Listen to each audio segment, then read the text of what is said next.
start by constructing a riser to lift the locomotive wheels off the ground. From there we can begin the process of hooking up the air compressor and running the locomotive on air.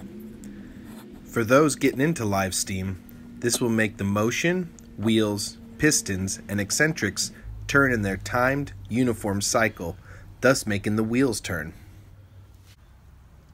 Here we'll lift the back half of the locomotive and place it on the riser in order to get the wheels off the ground, followed by raising the front end as well.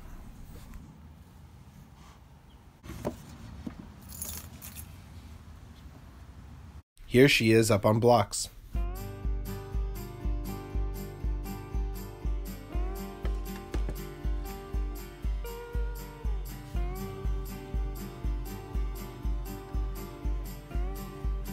This locomotive has only been run on air once, so I like to make sure she has all the lubrication she needs while acclimating to her new environment.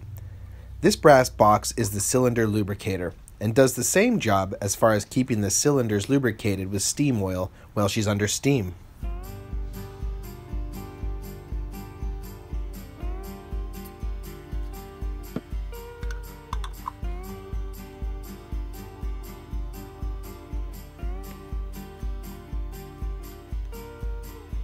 Next, we'll hook up the air compressor hose to the steam tube pipe and pump air through the steam chest and into her cylinders.